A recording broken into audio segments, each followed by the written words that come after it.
Ito po, pang ilang beses nyo na itong ginagawa? Ay, lagi-lagi tuwing tag-ani, nagaganito ako. Ngayon, pagkatapos naman ng anihan, wala na siyang trabaho. Ay di wala naman kaming pagkain. Ay di itong ginaganito ko, ginagawang pagkain. Tapos yung mga utang-utang ko, yung mga nauutang ko sa tao, binibenta kong bigas, binabahid ko. Ganun. Ito pong nagapas nyo na ito, paano nyo po yun? Ginigiik? Ginigiik. Yung ginagamitan nyo po ng paa? Oo. Nakabota, tapos ginigiik.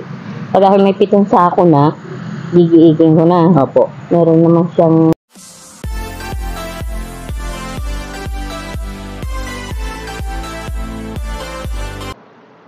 Isang magandang araw na naman po mga kasakaan. Ako po muli ito, ang inyong agriculturist, sumasaludo sa magsasakang Pilipino para sa Pilipino. So driving po ako dito sa Aron, Calapan at gusto ko pong ipakita sa inyo itong nakita kong palayan dito dahil ito po ay tumutubo na ulit. Kung dito po sa aming lugar, ang tawag po dito ay supang. At nakita ko po si nanay ay nag-aani. Puntahan po natin siya at tanungin kung para saan or inupahan lang siya para anihin yung mga supang kung tawagin po. Yun po yung kapag nag-ani na halimbawa, nag-harvest na po tayo, tapos sinayaan lang natin yung ating palayan, ay tumutubo po ulit yan, bumubunga, tapos yun na po yung supang na tinatawag. So punta po tayo kay nanay.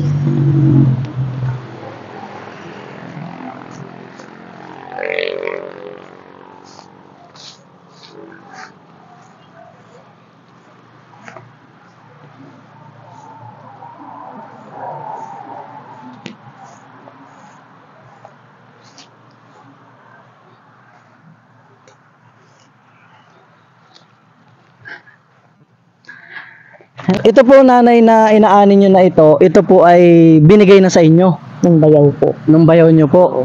Pinataani at dahil nga kami mahirap, ay maisaing man lang daw. Yan. Ito po, pang ilang beses nyo na itong ginagawa?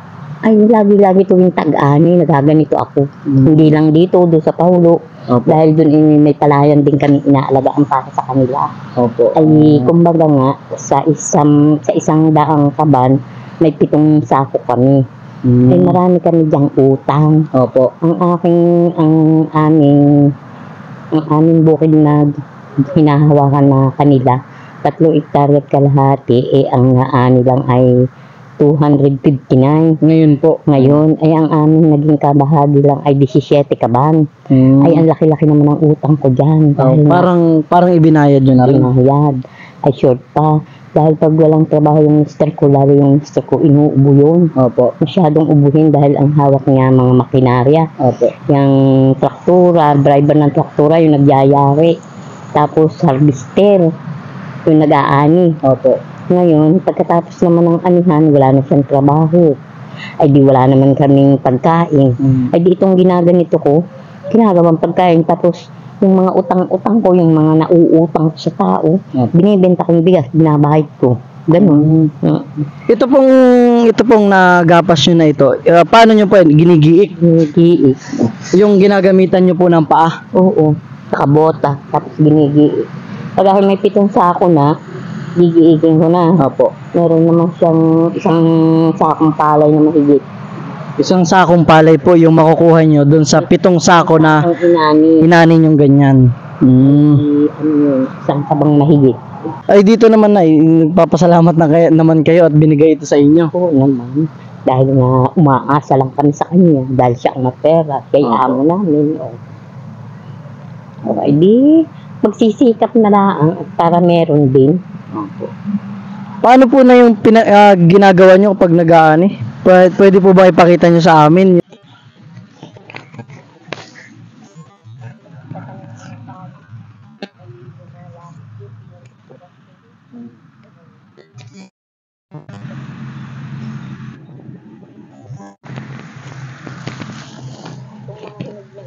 yung kinukuha lang. Pinipili. Pag may nakasama siyang ilaw, ito na naman hindi nabibili. Hindi na lang siyang nakasagili.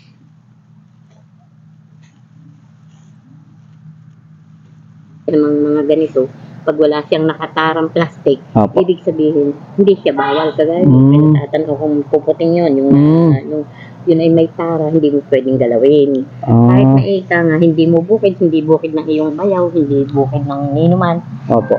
ay pwede mong pasukin siya dahil ito'y basta na lang tumubo. Pwede mo siyang kunin nang walang paalam sa may lupa Opo. dahil yan ay sadyang tumutubo. Ay di yung masisipag nga, ay di kung gusto yung manguha. At yun namang may mga tulos-tulos, kalimay mo yung mga kikita ko yung tulos-tulos, huwag mo yun dapat pakikialman, talaga magagalit yung naglagay. Ganun. Ganun pala po dito, ano, kapag yung halimbawa yung isang palayan na ganito ay may tusok na mga plastic, ibig sabihin po ay bawal manguha doon. Pero kapag katulad ditong wala, ibig sabihin pwede. Oo, kaso Ayun. lang, pag Opo. po ay pumapasok ditong iba, binabawal ko at sabi ko, magsabi muna kayo sa bayaw ko dahil ipinagkakaloob na nga sa akin at kung may mailuto daw. O ay di sinasaway ko sila, ay kung sila na may kuwan, edi magsabi nga sila, kung papayagan sila, okay naman. Opo. Okay naman. At saka kung marami ng hinog baga, kung halimbawa hinog ng lahat, o di pwede rin naman. Opo. O ay hindi naman inuutay ko nga lang kung kinukuha ko lang ng mga hinog-hinog. Ganun lang yun. So yun, sa atin po mga kasaka na nagpapalay, ano, isa sinanay doon sa mga nakikinabang nung ating supang kung tawagin, ano. Kaya kung may mga pupunta po sa inyong sakahan na gustong manguha ng supang, Pwede rin. pagbigyan natin yung mga tulad ni nanay na napakalaki ng pakinabang. Lalo ngayon, nay, mahal ang bigas, ano po? 55 eh. 55. Ang kilo. So napakahalaga po ng bigas para sa inyo, no. So yun, di si nanay ay tuloy-tuloy po yung inyong pag-ano dito, pag kukuha. Tapos may bibigay pala kami sa inyo, merienda lang. Ay, salamat naman. Sige po. Sige po.